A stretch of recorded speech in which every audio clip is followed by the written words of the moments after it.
from PRX. Friends beyond the binary.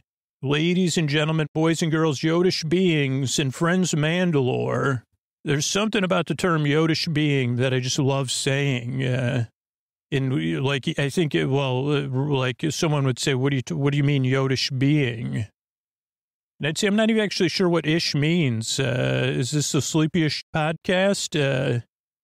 Or is it sleepy-esque? Yoda-esque, I guess. Is that anything like Odalesque? If you're wondering where you are, you may be in the right place. This is Sleep With Me, the podcast that's here to keep you company while you fall asleep. We say the podcast that puts you to sleep does put a lot of people to sleep eventually.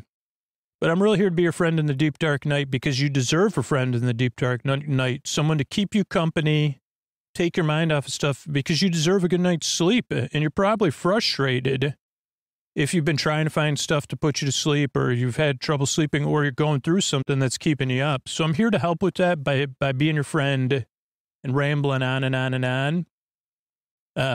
This show's a bit different, so give it a few tries. That's just what most regular listeners say. It took 2 or 3 tries for me to realize, this podcast doesn't go anywhere. He's always rambling about nothing. He really doesn't know what ish means. So he doesn't know what he knows what he means when he says Yodish being. Because has anyone said like that, they probably have, but I mean, I don't know my time, I don't know my rear end from my timeline, if you know what I'm saying. For sure. So welcome to Sleep With Me. Oh, what we got coming up? So there's support. That's how the show comes out free. Then there'll be a long meandering intro meant to ease you into bedtime. Don't miss out on that. Then we'll have, our Mandalorian coverage of episode 7. I don't know what we're going to call it. I'll probably try to think of a French word for the title. Or I Spy with my little Yodish being eyes, being oh so cute. And hopefully me going off topic, you get mixed up, puts you to sleep. Welcome to Sleep With Me, the podcast that puts you to sleep. And this is how we're able to do it for you for free twice a week are these sponsors. Hey, everybody, this is Scoots where I talk about the Patreon. And, there's a pretty good chance that you support the show on Patreon if you're hearing this or you want to become a patron. I'm going to walk you through setting up the bonus content in a podcast app because 2 out of 3 patrons are not listening to the bonus content and it does not save us any money. You're just missing out on tons of great extras. And you'll find that, like most patrons, you say, I love having so much more stuff to choose from and build my playlist to. Or if you want to, you can still listen to the ad-supported show and Patreon show, but get it set up right now or sign up and follow these instructions. You don't want to miss out. I mean, we've got Ray walking episodes, Scoots going on hikes episodes, crossover episodes, catalog episodes, Star Trek episodes, Fearless Flyer episodes, all in addition to all intro episodes, all-night episodes, story-only episodes, ad-free episodes. There's so much in the patron feed and our Discord where everybody gets to hang out, but get that bonus content set up right now. Go to sleepwithmepodcast.com/patron feed, PATRONFEED, or you can use that link and you can sign up as a patron. And then you'll just go to it again after you sign up, sleepwithmepodcast.com/patron feed, log into your Patreon account or create one. Then you'll go to a screen, it'll say Acast for Patreon, click allow so it can verify your patron and connect you to the bonus content. And then it'll bring you up a list of podcast apps. If you don't already have a podcast app you use, tons of patrons have been recommending this. Download Pocket Casts and just use it for the Patreon Sleep With Me content. It's almost like having a Sleep With Me app there. So you could always download Pocket Casts. It's free on Apple and Android, and then follow the steps. And it's that simple.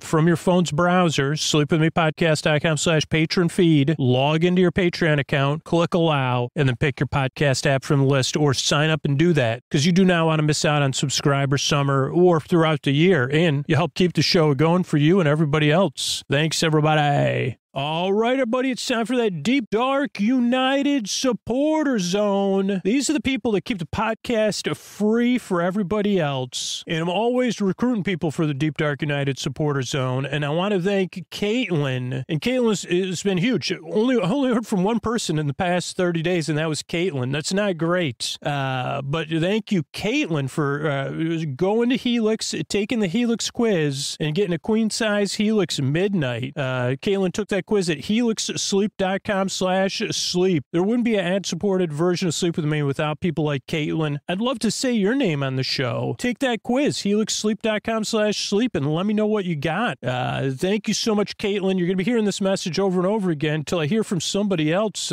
because it's people like Caitlin that keep the show free for everybody. Took action, supported a sponsor. But even if you check out the sponsor, it makes a difference. So please do so and let me know about it. Thanks, Caitlin. The second part of Sleepy Supporter Zone is you getting the support you need right now. There's links to resources where you could get support right now, including international resources. It's also about being a part of a community and positive change, not just saying Black Lives Matter, not just saying stop AAPI hate, not just saying support Ukraine, but taking steps, learning more. Right now, we're a part of the Orlando Park Stop fundraiser for the Trevor Project. You can go to orlandoparkstop.com/charity or use the link in our show notes and support the Orlando Park Stop fundraiser for the Trevor Project. Let me know about it. I already pre-matched $500, but I'm hoping to get more. If you're willing to support at $100 or more, let me know. I've got pressed pennies from Ray. I'll send you some of Ray's pressed pennies as well as a thank you video, a fun one that we recorded at the restaurant that we did the episode, Pizza Rizzo. So support that, orlandoparkstop.com/charity, and let me know about it. Oh, Mystery Bard, there's a lot of people who help out on the show. Who are they? Posty poster son sounds like an earful. Wrote the theme song. Edits episodes too. Carl W. the legend. Also edits episodes. Ashley, Kenny, Scotty, Jennifer. Runner. Eric and the team at Astound are on the website. I am the Mystery Bard. I do the lullabies, yeah. I do commissions at JonathanMann.net. I'll write a song for you. Any reason at all. You can tell me the story and I'll make it personal. You see the kindness shine straight on through when the listeners form their own Facebook group. Keith, Stacy, Sarah, Julie, and Jennifer. These are your moderators. Get support dear Scooter on Patreon. Buy the merch and support the sponsors. You can find anything you want at sleepwithmepodcast.com. And we're so proud that we could dance. Rusty Biscuit, Lois, Anna like banana. Leah does the transcripts. Thanks, Mystery Bard. Don't forget, get your sleep phones, sleepwithmepodcast.com/sleep phones. Use Sleep With Me for $5 off your order. And what do you say? We slow it down and get on with the show. Hey, are you up all night tossing, turning, mind racing, trouble getting to sleep, trouble staying asleep? Well, welcome. This is Sleep With Me, the podcast that puts you to sleep. We do it with a bedtime story. All you need to do is get in bed, turn out the lights, and press play. I'm going to do the rest. What I'm going to attempt to do is create a safe place where you could set aside whatever's keeping you awake, whether that's thoughts that you're thinking about the past, the present, the future, thinking stuff, rumination. Holy cow, what a apt word. Rumination rhymes with how rumination makes me. Usually what rumination for me results in is a ruination. I wonder if there's a store, a rune-based store that was Ruination, or like a collective, like there's a lot of rune-based games, right? And rune-based puzzles. But just a thought that popped in my head when I was whatever's keeping me thoughts. So anything you're thinking about. I'm sure there's people that there's probably some people out there that have positive associations with the word rumination. I mean, I wish I could be I'm just going to ruminate in the middle of a rhyme, because it is good for rhyming. If I was doing hip hop about rhyming, about thinking. But usually it doesn't come up. Usually I'm not in any rap battles ever. But definitely, I'm imagining them at bedtime. But actually, I'm not, because that would probably help me fall asleep. I'd say, oh, that's nice. It would be more like, how come you never turn your ruminations into, I'd say, well, I do kind of, like with the sleep. No, I mean, why didn't you in the past? But don't you know that the past kind of led me to make the sleep with me, which does have rumination with a positive results. And then I would say, by the way, do you remember that time you spilled milk all over yourself in 5th grade in front of the whole class? Oh, thanks. Let's think about that for a little while in a concentrated way where we really just think on it. Isn't that what rumination is? So thoughts, it could be anything you're like feelings coming up for you, like emotions related to those thoughts or that are there. Could be physical sensations, changes in time, temperature, routine, work schedule, personal schedule. You could have something coming up, or you could be going through something or in the middle of something. And the reason I go through all that, and I know this is a podcast, I know it's, whatever, digital. Maybe you're using some digital analog converter, though. So now I'm analog again. I don't know if that's even possible, but am I ever analog, like in this process of making the show? I mean, hopefully I'll have you sawing like a log, and I'll be throwing logs on the old rambling, pointless meander train to keep it going. What was I saying? The reason I go through is so that you're not alone. And when I say you're not alone, I mean, I know how it feels, tossing, turning, mind racing, trouble getting to sleep, trouble staying asleep. And I can relate to how it feels, even if I don't know how you feel, and I haven't gone through what you're going through. Even if I can't relate to it, there is someone who's listening right now who's probably been through something similar, and they know how tough it is. And they want you to know, and I can tell you this from the feedback I get from the show, they want you to know you're not alone because they've been through it too, and they know how it feels. And I say that over and over again because it's important, just like the other part of it's important. You deserve a good night's sleep. You deserve a little relief from whatever it is that's keeping you up. You deserve a break and a bedtime you could feel neutral about or look forward to. That is important. Incredibly important. So it really is my honor to make this show because I know if your life is more manageable, your life is going to be a little bit better. And if you could be out there flourishing in the world, what better thing could there be? Like, that means our world's a better place because your world's a better place. And I just want to play a small part in it if I can. Now, this podcast does not work for everybody because it is different. And I'll explain some of the differences coming up here. But here's where it starts. I send my voice across the deep, dark night. I'm going to use lulling, soothing, creaky, dulcet tones, which means my voice is not traditionally soothing. Then I'm going to go on pointless meanders and superfluous tangents, which maybe I've already gone on a few. But it's all to keep you company so that you could fall asleep. And some of the things that are different about the show, other than that my voice is not traditionally soothing and that a lot of the stuff I say is a bit nonsensical, is, and that I don't necessarily know what words mean. Like, I know what Yodish being means. It means a being like Yoda, right? Or that's what it means to me.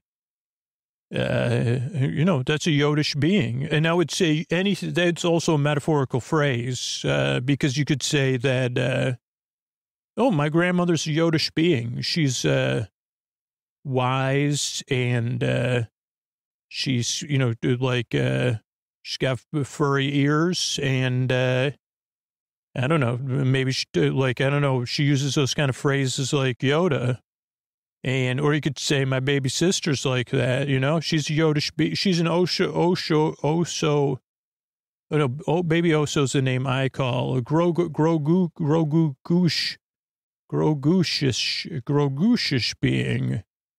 You see, my baby sister's like a Grogushish being, and that barely works in a sleep podcast, kid. One day you'll make a sleep there was one time I'm pretty sure this was from Saturday Night Live. Joe Piscopo. No, it was Billy. It was Billy Crystal. I'm pretty sure that someone will correct me. So I'm not saying I'm correct. So Billy Crystal. I don't think Billy Crystal was. I think Billy Crystal was just a guest host. Maybe on Saturday Night Live. Billy Crystal was a very big movie star. I'm not saying this in any way like this isn't a bit. I'm just filling people in just that aren't familiar. So Billy Crystal was this huge comedy movie star. And actually, I was just talking about the movie Running Frightened with somebody. But before that, Billy Crystal was a comedian. I'm pretty sure that I'm like 40% right here. And that Billy Crystal was a comedian before Billy Crystal was a movie star. Billy Crystal became a rom-com star. So if you're a fan of rom-coms, you may or may not be familiar with Billy Crystal, but you will be. You just say, what in the Nora Ephron? You don't know who Billy Crystal is? And I'd say, well, now you get to know who Nora Ephron and Billy Crystal are. And somebody's like, Billy Crystal was never in a Nora Ephron film. I say, oh, okay, well, that's double. And then I'd say, that's even better. Then you get exposed to even more great. But so this is such a tangent. So Billy Crystal was a guest on Saturday Night Live, a guest host, I believe. And he had a character. I don't know if the character was a lounge singer who said, you look marvelous. Did Billy Crystal also play Telly Savalas? No. But so Billy Crystal would say, you look marvelous. And then there was a song where it was such a popular bit on Saturday Night Live that I think it came out as a song where he was singing. And it was kind of like a little bit like a lo-fi beat song where it was just him saying, you look marvelous. And I think the character was singing a song. And again, if this is incomprehensible to you, just think about the mind that's creating it. I don't even know why I went on that tangent. I'm not even kidding. It was something about the word marvelous. Like I was trying to explain why this podcast, people don't like it. No.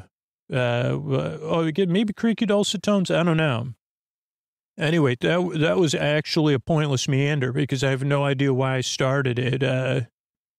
But there you go. You could check out Billy Crystal. You may have already seen Billy Crystal before. I mean, again, I just have to remember when I make this show that there is a global audience listening, right? And a lot of people of different ages. So whenever I bring something up, I don't want to assume everybody knows. That's why, I think I went from Grogugish being. That for some reason, I was going to say that would make a great compliment. This is how I can follow my thoughts sometimes. And then I would say, you look Grogugish, Grogugish. You look Grogugish, my dear. She said, I look like a baby Yoda? No, I mean metaphorically. But then you look marvelous popped in my head. So that's why the show is just not everybody's cup of tea. Is one, it does take some getting used to that you just don't pay attention to me.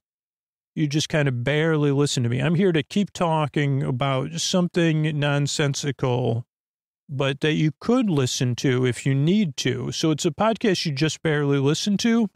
It's also a podcast that doesn't put you to sleep. I'm here to keep you company while you fall asleep, to be your boar friend, your boar bae, your boar sib, your boar bud, your boar bestie, your neighbor, your boar burr, your boar bruh, your boar, what do we call it? Borby, your borby. That's a tie. That's not a tie-in with the film, but Borby, you know, your Borby. So there's no pressure to fall asleep. That's why the shows are over an hour. You can fall asleep whenever you fall asleep. And if you can't sleep, because there are people listening who can, and I care about them deeply, or people that are having a really hard day and they're listening to this podcast for a break. I care about you too. And in the same way I care about those sets of listeners, I really care about you And I care about you so much that you don't need to listen to me, but you could. If you wake up, you could start listening again. Or I just heard from somebody today, Jim, and he was telling me, he was giving me some feedback. He said, oh, yeah, I turn the podcast on about 4 a.m. Those nights I wake up at 4 a.m. So I'm here whether you're awake or asleep, whether you're listening or not. And I ideally just fall asleep and you say, like, then later tomorrow evening, you say, well, what do you feel like watching tonight? Say, I don't know. I'm feeling like either Harry Met Sally or Sleepless in Seattle, or that movie with, the movie where Jack Palance had to come back and did push-ups on the stage of the Oscars because he was a cowboy. And he was taking City Slickers, dear. That's called City Slickers. What made you think of that? I don't know. Or just maybe, let's look up and see when the next Nora Ephron, like maybe what we could watch them in the theaters. How about this idea? Totally out of the blue. Ephron Con. How come that's not a thing? That could be another sub thing at Rom-Com Con, the imaginary, it's not fake, imaginary rom-com convention that takes place within a romance convention. Yeah, we could have Ephron Con. That would be cool. I mean, that's probably, I mean, how would it be financially sustainable? I don't know. But like, that's one of the better ideas I've ever had, right? No, well, I think it's a decent idea. But so, what was I saying? Oh, I'm here to keep you company whether you're awake or asleep. The other things that take some getting used to is the structure of the show and the fact that when you first get here, one, you're waiting for the show to start. It never gets started or it takes forever. And the other thing is that maybe you just don't like me. Maybe the show doesn't work for you. It does take a few tries, so please give it a few tries. But if you already gave up on the show or you're about to, sleepwithmepodcast.com/no thank you has tons of other sleep podcasts on there that are just good shows. And most of them are more traditionally normal than this show, I would say. So, structurally, this also throws people off. So I always finish with explaining the structure of the show and why it's structured in the way it is. And then you could adjust. So the show starts out with their greeting, friends beyond the binary, ladies and gentlemen, boys and girls. So you feel seen and welcomed in. And then I try to say something barely amusing. Whatever I said about Yodish beings, and grow googish. You're looking grow googish, everybody out there. You say, did you just call me Grogugish? And I'd say I did. And you say, thanks. It's like I've been trying to foster my inner Grogu. I said, well, it really shows. I was just also thinking about how I get fuzzy ears. So then that's me. So I was looking at myself in the mirror when I said that. Okay, so what was I saying? Oh, structure of the show. So that's the top of the show. Then there's support, so the podcast can be free. And I've just gotten tons of feedback over the past couple of months of people that are grateful for that. They would rather have an ad-supported show because they're not in a position to pay for a podcast. So the people that pay for the podcast and support the sponsors empower us to benefit way more people. Then there's an intro, which we're 18 minutes into, which is a show within a show, not part of the support. But if you try to skip around the support, I guess, I don't know, people think it's part of the support when they're not happy, which I get. You're not able to sleep. First time listening to a podcast doesn't make any sense. It takes 2 or 3 times to get used to. I get it. But the intro is really important part of the podcast. One, it is different every time, and I never know what's going to happen. And every once in a while, something happens, like all the stuff, Grogugish. I don't know if we've ever talked about Billy Crystal, unfortunately, because Billy Crystal's great. Probably hosted the Oscars like 10, 15 times. Now we got to figure out that Saturday Night Live stuff. Talked about being Grogugish or Yoda. Now we got secret words. I mean, you could, like, but anyway, I got to get to close out this intro. But so But the real thing about the intro, the reason it goes on and on, the reason it's different every time is so that you can adjust for regular listeners. I'm trying to explain what the podcast is, but I make it different every time. So whatever's keeping you awake can't say, well, Scoots is going to talk about Nora Ephron yet again. Because like that could happen, but you wouldn't know it was coming. You'd say he's in his Ephron phase. And I'd say you could do Ephron on Ephron. How about that? Now we're talking. And then what if we could have the other Ephron host Ephron Khan? I don't think we could, but anyway, these are just ideas I'm popping in my head. But the real reason the intro goes on and on and on is that it's the twilight part of the podcast. While it puts a small percentage of listeners to sleep and a small percentage of listeners skip the intro, for most listeners, it's part of the wind down, whether you're in bed getting comfortable, doing some other relaxing activity, or getting ready for bed. That's what's been shown to work. That's what's worked for me personally, is having something to ease me into bedtime. It also gives you something to look forward to. You say, well, I don't know what kind of nonsense Scoots is going to bring tonight, but at least I know it'll be there. Did you know there's almost 600 free episodes in the archives, too? So if you're new to the show, that's a lot of nonsense. Almost 2 years worth of nonsense. So there's that. So that's the intro. Then there's support. Again, so the podcast can be free. And then we'll talk about Mandalorian Season 3, Episode 7, which is 16 plus 7, 4 is 20. So Chapter 23. I did that. I didn't even need two hands for that math, just because I was able to do 8 plus 8 is 16. That one was easy for me. 7 plus 8, because I have dyslexia. I needed a little help with that one. Is that what it was? No, 7 plus 16, which is 4. Now I'm totally lost. It's episode 7. So 8 plus 8 is 16. Plus 4 plus 3 is 23. Yeah. I don't know. I thought 14 for a second. So anyway, so we'll talk about the Mandalorian. It'll be really boring. I'll just go on and on and on. And then there's some thank yous at the end. So that's the structure of the show. That's why I make the show. I'm really glad you're here. Thanks so much for stopping by. I really hope I can help you fall asleep. And these are the ways I'm able to do it for you for free twice a week. Sleep With Me is brought to you by Progressive, home of the Name Your Price tool. You say how much you want to pay for car insurance, and they'll show you the coverage options to fit your budget. It's easy to start a quote. Visit Progressive.com to get started. Progressive Casualty Insurance Company and Affiliates. Price and coverage match limited by state law. All right, everybody, Scooter here. We're queuing up Chapter 7, the spies, I don't know why spies, I guess the spies isn't, I was just wondering, should I put that in the title? The spy, a word that would keep people awake, but we're getting close. This is chapter 23. You probably heard my math in the intro. And let's fire this thing up and see what's what. Starts off with a shot over Oso's right shoulder, then Oso in the, or Grogu. Atmosphere is breathable. Mandalore not cursed. Bo-Katan correct. Then the armorer Bo-Katan is going to bring other Mandalorians in exile back to us so we may join together again. Time to retake Mandalore.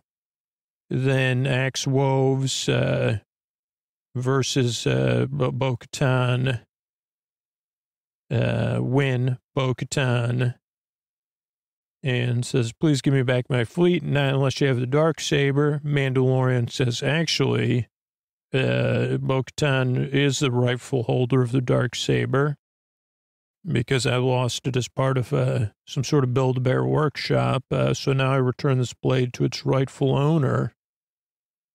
Bo-Katan blade out. Then space, New Republic, extraction of Moff Gideon. Beskar left behind. Something embedded in the cabin wall. Beskar alloy. Then we have KOB and glaring, and then the episode opens. Oh, no. First we get the Lucasfilm Limited. Then we get the Star Wars thing. Along with the music, which I'm not hearing because I'm just, I'm working here. Oh, we get the cityscape, neon music's pumping. We get some bass going, like a little bit like a feeling of like a Nine Inch Nails almost. And we scroll down, we see an alley. First we're still slowly going down level after level through the skyscrapers in neon. We see KOB, Officer KOB. Well, first we just see really nice hair and a raincoat with collar turned up. So I don't know. I mean, I think we could safely assume it's KOB's hair, but then we see Katie O'Brien. I'm not good with letters, but hands in the pocket now. There's mist. Holy cow, there's a lot of mist in this alley. The old misty alley. Then we see, I guess these are probe droids. I don't know what these proper things are called. These are those big droids. It's got a red eye. Makes some sort of a digital, warbling according to the captions. Settles down, scans through the face. TK2755. That's who. TK2755. Then it raises after it scans TK2755. We see Moff Gideon. Give me a report. Make it quick. I'm in a hurry. Pirates ran into trouble on Navarro. On your last report, you said they weren't going to have support. They did from Mandalorians. It wasn't the New Republic. Mandalorians? Which ones? I don't know. Ones in armor? Bo-Katan Kryze and a squadron of Mandalorians. Din Djarin and his covert. Those factions don't get along. We also hear like TK whatever's worried, TKKOB. And then Moff Gideon says, I'll deal with the Mandalorians. We see Moff Gideon with a palm projector. Then Moff Gideon goes through some laser walls or something, red laser walls. We also see some sort of a new soldier all standing at the ready. Different than his last round of robotic soldiers. Then he goes by some tanks where there's something like not fish. And then he goes into, this would be the worst thing ever. It's a Zoom meeting, but it's a full body Zoom meeting. So one, you have to be full, you can't wear comfortable shorts or sweatpants. Two, you got to be standing up the whole time. And three, you couldn't be doing something like holding phloem or a fidget toy. You have to be standing at attention. It's really a bummer for me. It's a meeting of like imperial types, and they're kind of bickering, I guess you'd say, plundering hyperspace ranges. Why are you getting too much attention? We're supposed to be unorganized remnant warlords. We don't want to get the New Republic's attention.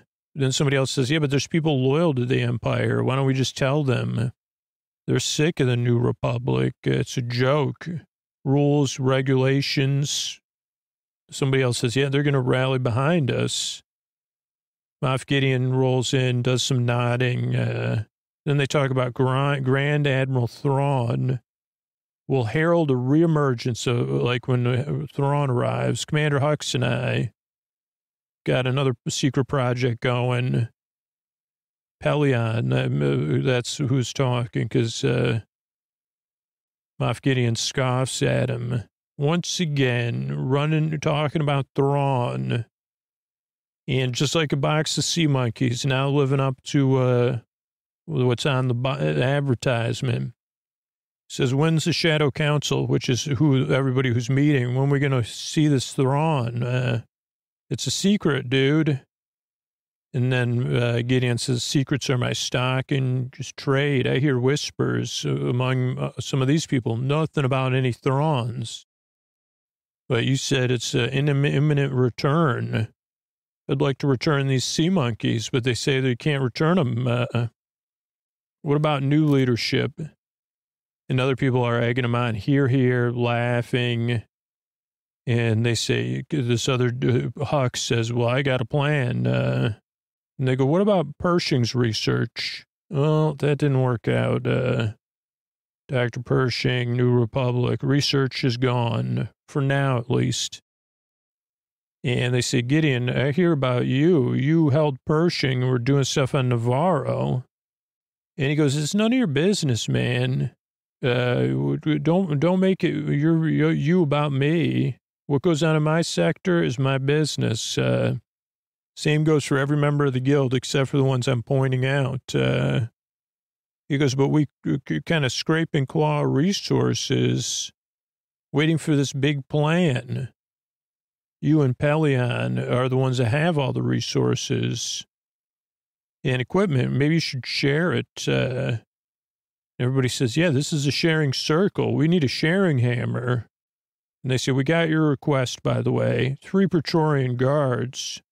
What do you got a fancy suit on too, by the way, Gideon. And they say, what are you, trying to be flashy? You starting a club? And reinforcements for your TIE interceptors and bombers, Gideon says. I need some bombers. And they say, like, Bomber, the tennis player? He goes, no, bombers, TIE things. Balm, put the balm on. And they say, okay, well, and he says, I'm increasingly confident the Mandalorians are going to try to retake Mandalore, and that would hamper our efforts. So Gideon says, don't worry, don't worry, I'll take care of it. And they all go, okay, great. We better get you that balm and your Praetorian guards, club or no club, because we'll be rid of the Mandalorians once and for all. And then they all say, oh, he says it, long live the Empire. Then everybody else says it too. And then we get the title, and the music feels bigger on this episode than the next episode. Chapter 23, Les Bois. Then we have a sky shot of Navarro's spaceport. Everybody's working together to repair things. So everybody's kind of helping out, picking up the town, cleaning up things, working together. But then they see the shadow come over the city, and they're like, what's going on here? There's a ship in the sky.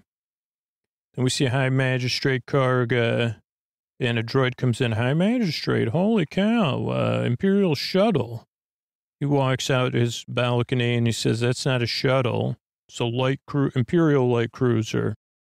Or a light cruiser, it's not Imperial. It's, look at the markings. According to my data, it is. Well, it's got a mythosaur on there, buddy. These are Mandalorian privateers. Probably half the fleet was taken from the Empire. So they're on our side. Well, they're our treasured guests, or welcome to guests. Let's go greet them.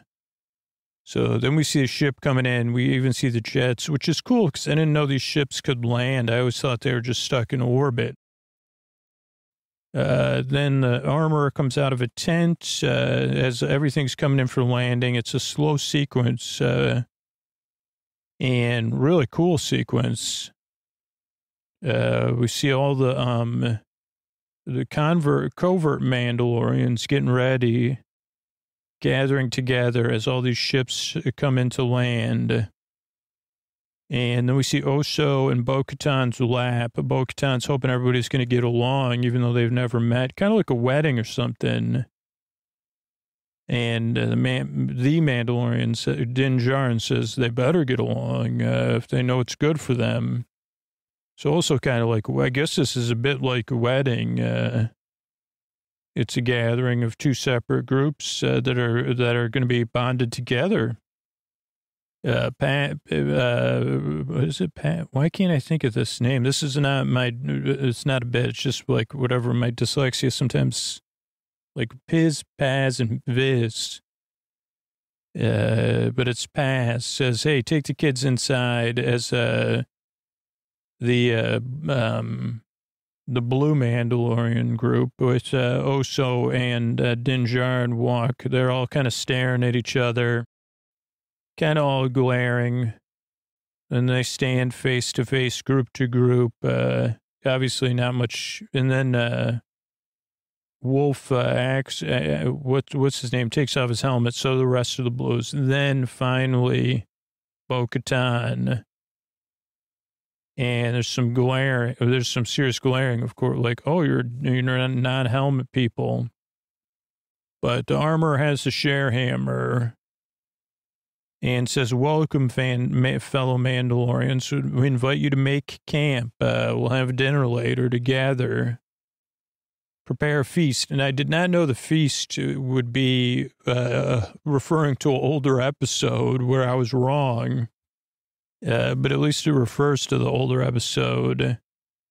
And Bo-Katan even says to Paz Vasal, or not to Axe Woves, hey, keep it in line. I mean, she says it non-verbally. High Magistrate Karga meets up with Mando. He brings him a bottle of something from Coruscant. Looks like in this world, like Nike is making alcohol, like a booze. And Oso's like, what? He says, I guess there's not enough to share with this whole crew. Then we see an IG droid, which is moving in a very formal way. Grogu's having a snack as the IG droid comes in, and we see someone steering it, and it's alien. And he goes, what's up with IG-11? He goes, it's IG-12. What do you think? Do I like him? He goes, don't worry. It's just a remote control. It's base motor functions only. Removed his memory circuit. Pilot provides cognition. And this is IG-12 says, yes, Grogu likes it. This is when the alien's like, that's the baby that wants to hug me. And Karga says, this is more of a vehicle. He goes, be easier. And I didn't read between the lines, but he goes, why don't you put the kid in there? He goes, he's too little to operate this thing. No. Let me see if he fits. Of course, the Mandalorian does not like this idea. But Karga puts Grogu in there, and there's a remote. He goes, okay, try it out, kid. And he asks Mandalorian, Grogu, what he thinks. And he goes, even the Mandalorian says, yeah, it's, because he's too young to operate heavy machinery. And then there's a yes and no button. So Grogu hits no once when he says, maybe when he's older. No. What do you mean no? No. And he goes, I think he's saying, Karga says, he's old enough to operate it. Yes. Get him out of there. No. Let him try it out. Let him take a spin around the office. Yes. Not a good idea.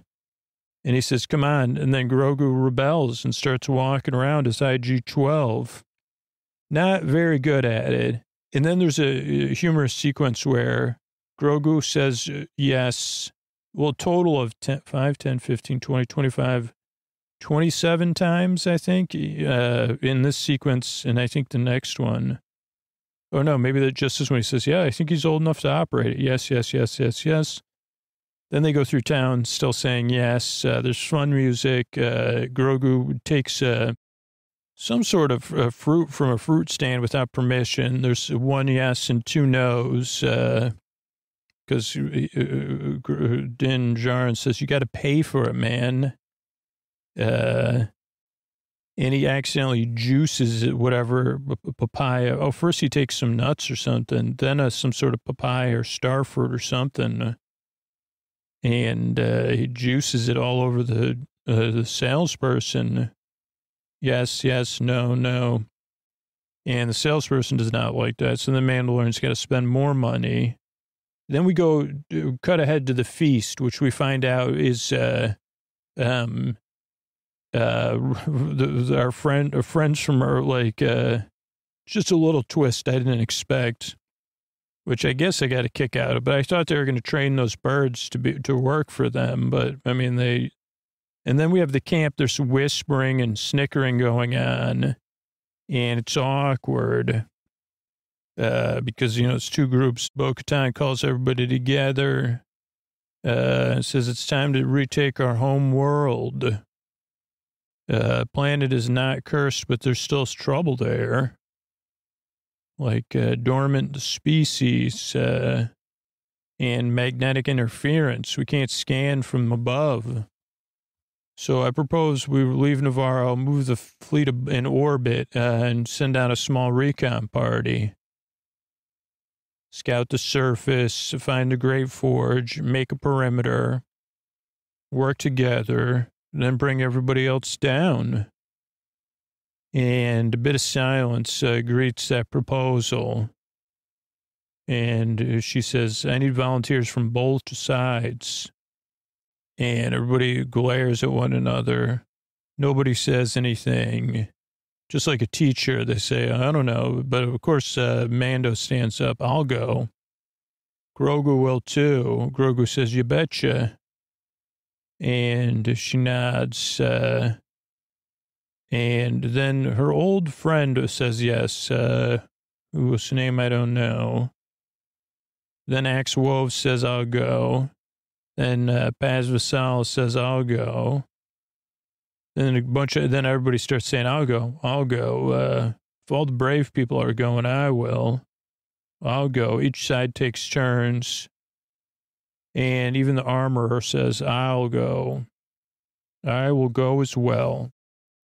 And Bo-Katan nods at the armorer. Everybody starts to gather around. Then it's the next day. Everybody's taking off. Dramatic music. And we have space. So we have them leaving the atmosphere. Then we have them coming out of hyperspace into orbit. Oh, no, first we have them coming out of orbit.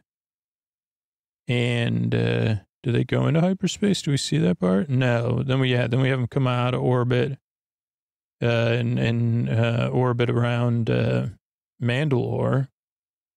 And it's pretty cool because we see them in like a low orbit, and then scouting party going to the surface. Yeah, we could see like the upper atmosphere, which is cool. Then she has to go through the magnetic interference storm stuff. And everybody's sitting down in like the cargo hold waiting to go. It's super bumpy. And there's rain, beeping and stuff. Then they come out of the storm. Everybody gets ready. Mando comes and checks on them. And he looks at everybody, and then he goes back. He says, okay, I think they're ready. But Paz Vasal says, doesn't look good down there. And then Axe Wolf says, I was here when everything went down. Mando's cape is flapping in the breeze. Or cloak, or cape, cloak. You call it a cape, I call it you call it a cape, I call it a clape, they call it a cloak. But he says they're ready. So she says, okay, get ready to go, and find a place for me to land. Infill zone or something? I don't know. And they go all into the atmosphere. They get landed. They kind of establish, they walk around, look around. Start looking at stuff. There's a lot of broken buildings. There's the green glass on the ground, but they don't see anything else. They say, okay, let's land this thing. Actually, Axe and Paz nod to one another. Landing zone secure. So Bo-Katan comes in, lands pretty quickly and smoothly.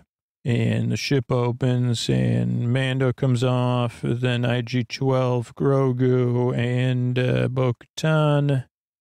Oh, and the armorer. Sorry, armorer. This is the way. I forget everything. So there's a dramatic exit, delayed exit for Bo-Katan. Also, that IG droid, I think, came off there. And Bo-Katan says, somewhere below is the Great Forge in the capital. We just got to find it. We'll survey we'll find a safety zone in the forge, and then we'll bring down the settlers. And there's more nodding, and she says, let's go in this direction. She's very proud and happy, you can see. And they fall in like kind of 2 by 2. They start marching off. And we get another shot. Yeah, they're all marching. Not quite 2 by 2, I guess. Well, maybe. Yeah, no, they are 2 by 2 in that one. We see a lot of like rock structures. Then we see storms in the distance, really cool sky shots. And Mando catches something on the horizon.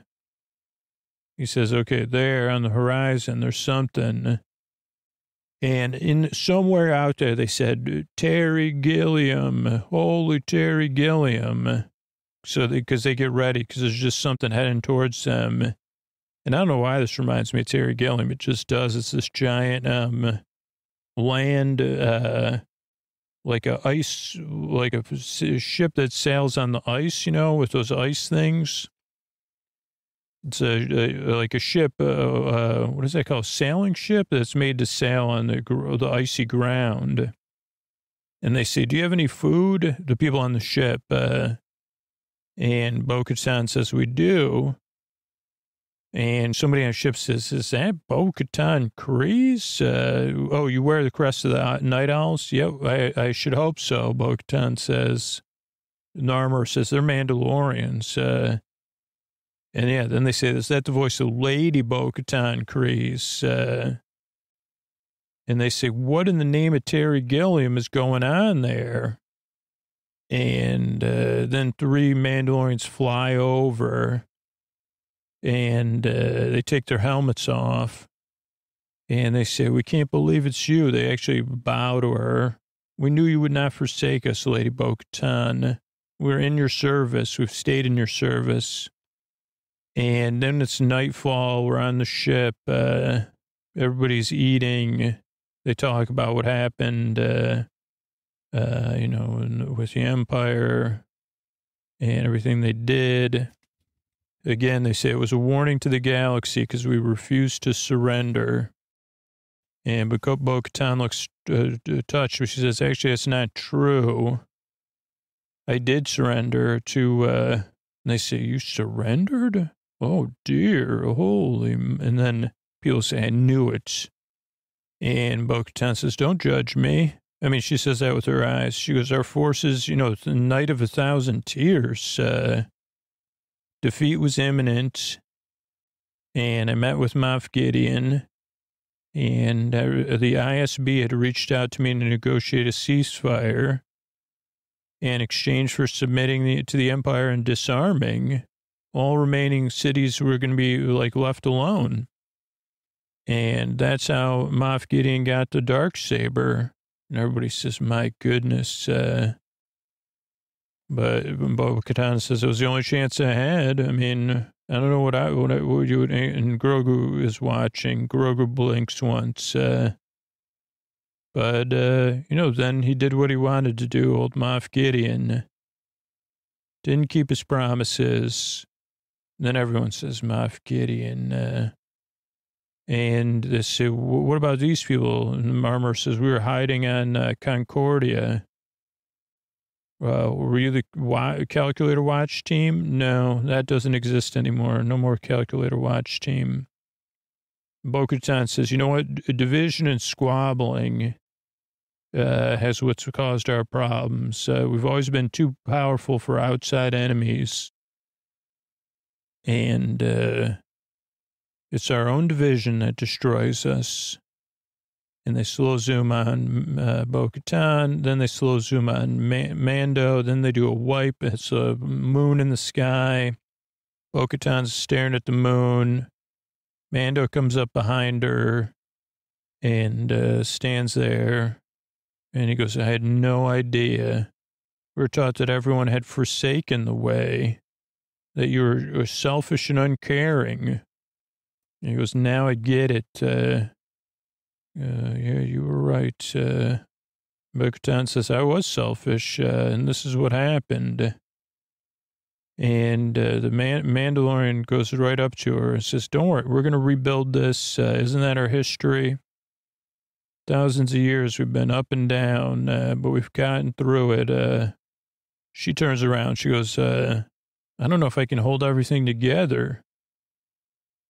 There's too much animosity. And all I have is this blade to unify our people. And the Mandalorian says, well, that's just a symbol. It means nothing to me or my people, nor to station or your family. What means more to me is honor and loyalty and character and the sharing hammer. And these are the reasons I serve you, Lady Kreese. Your song is not yet written. I will serve you until it is. And the Mandalorian bows and heads off. And Bo-Katan says, okay. And she has a little, like a determined look in her face. Then we see some of the people on the ship aren't feeling so well. And it's actually the armorer says, hey, not everybody's in the ship is feeling well. What if we take them back up to the, we could have them, we could give them water, we could give them proper beds. And Bo-Katan says, okay, well, we got to continue at first light, the rest of us. So they kind of decide to split up, agreed. And then Bo-Katan says, Captain, anybody well enough to join us in the search for the Great Forge? And the captain says, I can do better than that. I know exactly where it is. We'll bring you there. Bo-Katan nods. Then it's first light. Onward, Mandalorians to the Forge. Very, everybody gets up ship shape. Then they head off. So a very cool sequence, getting the ship moving. And the music's playing. And then the armor takes off to bring everybody back to the fleet. We watch her take off. Mando, Bo-Katan, and IG-12, Grogu. We see the armor go through the storm. We see everybody on the ship with the armor needing some rest. And then we see the ship going along, and we see the ship going along. They have and we even see Paz and Axe playing some sort of chess, glow chess or something. But I guess it has adjustable rules because they say, he goes, you can't move like that. Axe Wolf says that. He goes, yeah, it's a flank jump. You're about to lose. And he goes, yeah, but that Wingard can't, only the Wingard can flank jump. And he says, and the Enforcer moves like a Wingard when it's flanking. They go, Hughes, you don't know how to play this game. This is a gentleman's game. He says, I'll show you a gentleman. And the guy goes, really? He goes, really? That's how we do it. If you want to do, he goes, you either lose this game or we debate it. And he goes, well, how do you debate it? He goes, a hum off. We have these humming things and we try to hum. He goes, it's basically a way of doing a sympathetic vibration. Whoever sympathetic vibration makes this vibrating thing vibrate is the most, the most sympathetic. But they're not trying to do a positive, calming, sympathetic vibration. So they go back and forth trying to, basically a hum off, but an irritable hum off. And then everybody's, covering their ears because they say this is not helpful. But, they won't let it go. So they go back and forth humming in a grouchy manner, but, at their own tones. And everybody's just kind of watching, wondering who's going to win this hum off. Hummina, back and forth, back and forth. And they, finally Grogu breaks it up because they say, can't you do anything? And say, no, you got to let it roll. Grogu says, no. Quit it. I'm the one, the force is the sympathetic vibration we're trying to be in tune to. He says that between the lines, by just making a cute sound. And Bo-Katan says, you taught your apprentice well to Mando. He goes, I didn't teach him that. He didn't learn it from me. We see Grogu nod at Bo-Katan. And then the ship is off, moving again. We also see the armor ship come out of the atmosphere, and we see the fleet. It says, I got some passengers aboard. Come in. We got some people, need some water and food and stuff. Okay, no problem. Let's get ready for that. So again, some cool shots in the ship. But then the ship sees something in the distance with double binocs, and it's like straight out of a movie. And they say, is that thing straight out of a movie? We don't even have that kid aboard that the beings love. So they see this big rock being. They say, is that the avalanche thing from Frozen? And they say, different timeline, man. And they say, is that like a thunder or something? They say, no. But whatever it is. And they say, is this the thing from Beetlejuice? And they say, Beetlejuice? And they say, don't say it a third time. But it takes out their ship. Because it does seem like a combination. Oh, no, it's an ankylosaurus. That's what I put in my notes. It's a giant ankylosaurus with the tail. And the tail takes out the ship. It looks like most of the Mandalorians fly away. But the ship is no more, which is kind of a bummer because, but I guess the ship served its purpose. Oh, no squabbling, yo. Oh, that was from earlier. And then they go to they go, everybody down. Let's go underground. And they go into a cave opening. Mandalorian checks on Grogu. He says, you okay? Yeah. And they say, actually, we just got to go further down anyway. Believe it or not, we just go a little bit more underground here. And they go down one hallway to get away from the ankylosaurus. And then they do a wipe. So we don't know how long they're hiking for, but they come out in another grand room. Grogu says, wooba booba. And they say, what is that? Holy moly. And it's like, that's the Great Forge, man. Those used to be the heart of our civilization. And there's a lot of, like, I don't know, it's pretty towering. But that's all that's left of the Great Forge. Max Wolf's is very introspective. No more forging, though. Paz says, you lived here? And I say, yeah, we all did. And the captain says, yeah, we had to go below the surface, though. But you can't go any lower. And then they hear something with jetpacks flying towards them. And then somebody says, yeah, some tried to explore below, but didn't go so hot. And then there's a sound. The Mandalorian looks up, says, the jetpacks? More Mandos or what? But nope. Bo-Katan says those aren't Mandalorians. Helmets on. And then it's Nerf dance-off time. Pool noodles and all. And these are the the troops that were waiting with, why my mind just go blank, with Moff Gideon. And they're pinned down, and then Wolf says, I could get to the fleet for backups. And they say, you'll never make it. And then Paz says, I'll cover you. There's a hole in the ceiling. Go for it. And this is Wolf's big moment. He flies off up out of the underground. Paz Vasal is really effective. Then everybody gets effective. And they start using Mandalorian teamwork. Oh, no, not yet. It's still not going well for the Mandalorians right this second. But, once they get in close, that's when the Mandalorians are more skilled.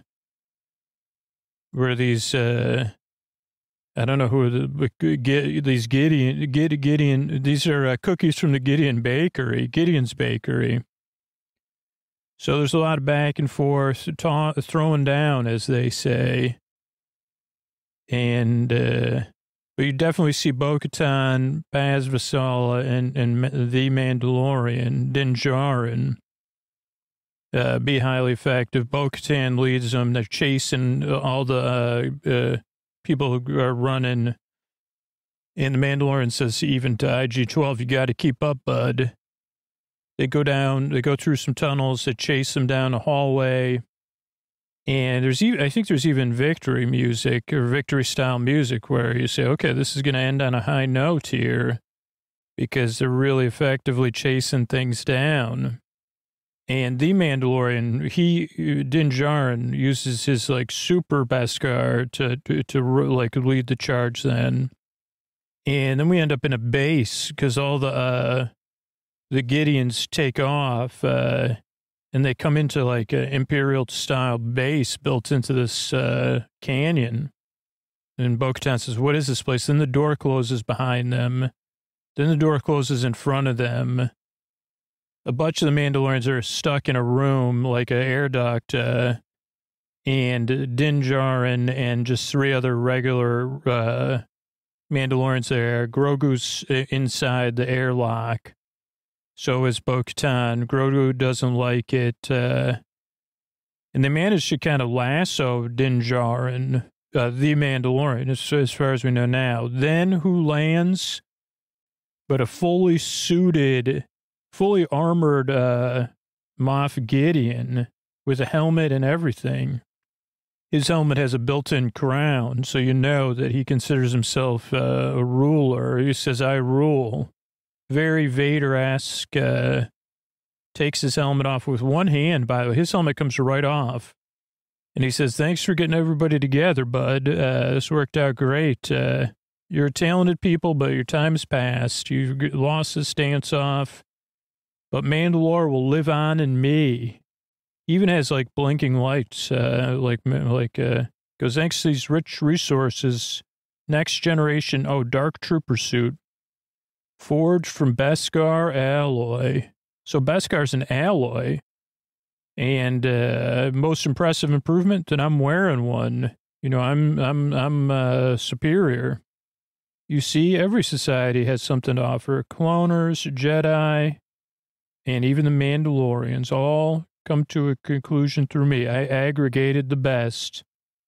And I'm gonna bring order to the galaxy. And well, then they say, why don't we go and take out their fleet while we have the element of surprise? Interceptors, bombers, take off. Bo-Katan says, oh, no. And then they start getting in ships and getting them ready to launch. The ships start taking off. Paz Vizsla's like, oh, no, this is all, everybody is on there. Another purge Mandalore. And Mando's totally, he says, take it, Din Djarin to the debriefing room. I need his briefs, so debrief him. And Bo-Katan says, I can't believe you, man. What a Jerk. He goes, oh, Bo-Katan, got to stop meeting like this. Hardy har har. She says, I'll make sure of it. He goes, skip the pleasantries. Goes, this is the part where you give me your Darksaber back. To me, who unrightly took it. She holds it up. He says, now surrender the Darksaber and tell them I'm in charge. She looks at Paz Vizsla and nods. She says, this is the way. And she uses the Darksaber to open up the door. Carves, let's see. I think it's like at least 8 to 12 inch hole. Thickness, a hole big enough to climb through. They open the doors. There's another dance off while Bo-Katan's cutting a hole in the door. Oh, yeah, no, 14 to 18 inches, I'd say, thickness. Paz Vizsla says, I'll cover things. Everybody go, but everybody has to go one at a time through the hole.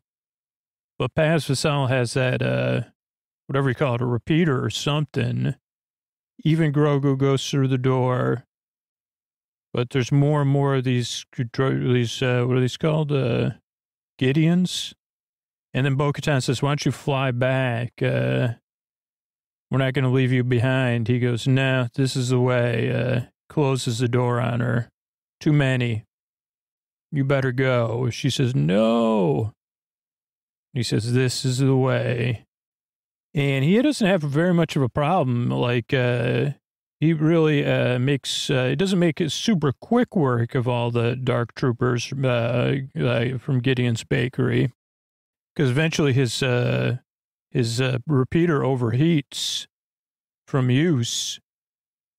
And then he uses it as he tosses it. Then he makes moves. I mean, he is way more powerful than most of these run-of-the-mill Gideons. But then in a kind of slow-mo, I'd say balletic, non-poetic, balletic slow-mo, after Paz has taken out all the Gideons, these three, what are those things called again? There's, ominous choral music playing, it says, and neon equipment. Paz pulls out his vibranium, whatever thing that, he used for humming. What are those things called? I forgot. It was already in the episode, but, Crimson Guards in G.I. Joe, but same concept. And unfortunately, they do say, Paz, why don't you take a nap? In fact, why don't you go to the Concordia, not in the sky around this planet, but why don't you go visit another Concordia? He says, okay, I guess. So he goes to sleep, and is that the last image of the episode? Yeah. And then we see our art. First, we see a panel with the neon city. The pavement is wet. There's steam, and there's someone walking, presumably KOB or whatever, THK 5551 or whatever. And then we see the probe, I don't know if that's a probe droid, but I wouldn't want to be probed by that droid at all, even verbally.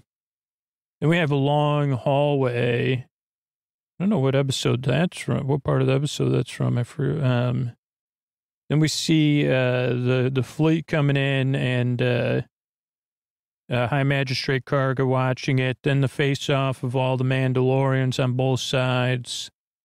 Then another face-off at sunset of all the Mandalorians, set up from a different angle, a low angle. Then IG-11 meeting IG-12. Then a really cute shot with cool lighting of Grogu very happily controlling IG-12. Then the banquet. Luckily, I don't see any sign of the foundlings. Then the land sailor, the ice sailor, then the Ankylosaurus. There was a movie called Ice Pirates. I don't know if I'll go on a tangent about it. Then we see the Gideons versus the Mandalorians in flight. And then another of them running down the hall after the Gideons. And then Mando facing off, surrounded with Moff Gideon. And then the episode comes to a close. But yeah, there was this movie, I guess this is what I'll close on, Ice Pirates. I think I asked, this was probably 4 or 5 years ago, it came up on script notes. So I tweeted Craig Mazin to find out if he had seen it recently. And if it was as bad as, I remember it being good, but I was also a kid. And he said, no, I think he said, no, it's pretty much not good. Ice Pirates was like a I don't remember, this is what I remember about it. I get it mixed up with Spaceballs, and I'm not trying to be funny, because, they had similar leads. Bill Pullman was the lead in Spaceballs, but every time I think of Ice Pirates, I think it's Bill Pullman, but it was actually an actor I don't know, like the $100 million man, Robert Ulrich. Well, I can't say his name. Ulrich. It's not Ulrich though. And I guess it was like a Star Wars attempt. It was attempted space opera, not a parody. And I just remember seeing it early. I do remember there was a kissing scene that was a primary. Like I probably was like a very, very young lad. That caught my attention. I don't really remember anything else about it other than that. Robert Ulrich, some sort of kissing scene. They get it mostly mixed up with Spaceballs, which was a Star Wars parody. And, because then I said, was Daphne Z in that? No, that was Spaceballs. What about John? No, Spaceballs. Okay. So, yeah, I don't know. Maybe I've got a long list of strange movies I haven't watched, but I could do I just did a mini tale of the tape of space or Ice Pirates because that's all I remember. And that's all you need to know. I'm glad you're in bed, and I hope you're getting comfortable. If not, there's plenty more episodes. Good night, everybody. All right, I want to thank Gary, Sharon, and Carolyn. Thank you. Thanks, and good night. These are people that became patrons recently. Marcia, Laura, and Layla. Thank you. Thanks, and good night. Peggy, Allie, and Nicole. Thank you. Thanks, and good night. Mike, Alexander, and Jen. Thank you. Thanks, and good night. Daly, John, and Derek. Thank you. Thanks, and good night. And Margot, Marge, and Liz. Thank you. Thanks, and good night. Thanks, everybody who supports the show directly or supports our sponsors.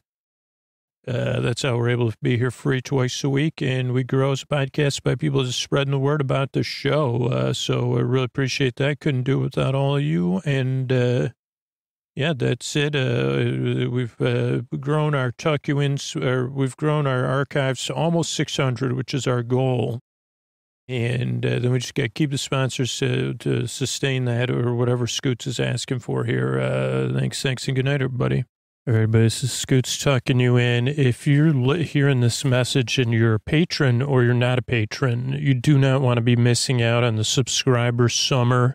We're putting out a ton of extra content for subscribers as a way of celebrating and trying to find new ways to keep the show going for everybody and keep it free for everybody, which is a bit ironic, but without support, we can't keep the show free for everybody. So that's part of subscriber summer. But if you don't have your patron content set up or you're not a patron, you're missing out on it. And I know that only 1/3 of our patrons listen to the bonus content, and it's so easy to set up. You're already listening to this message in a podcast app. And if you become a patron, you could do this and you could just follow along. It's just 4 simple steps. You take your phone. You already have a podcast app. If you don't already have a podcast app, you use Pocket Cast is a great one, or to just listen to bonus content in exclusively. Go to sleepwithmepodcast.com/patron feed, PATRONFEED, and that'll bring you to a page where you log into your Patreon account. Then it'll bring you to a page where it'll say Acast for Patreon. You'll click allow. That's how to connect the bonus content to your podcast app. It'll verify you're a patron, and then it'll bring up a list of podcast apps. Pick your app from the list, or if you downloaded Pocket Casts, pick Pocket Casts from the list. Give it a few minutes to load, because especially if you're a $10 or $20 patron, there's like 2,000 episodes in the feeds, but give it a few minutes to load, and then click follow or subscribe, and you're good to go. So sleepwithmepodcast.com/patron feed, log into your Patreon account, click allow, and pick your podcast app from the list, and you'll be getting all that sweet, sweet summer. And in addition, the rest of the year, we put out tons of bonus content. And $10 and $20 patrons also get all intro episodes. All patrons get story-only episodes, special edition episodes. $10 and $20 patrons get all-night episodes. So don't miss out. You were going to want to be a part of Subscriber Summers. Thanks, everybody.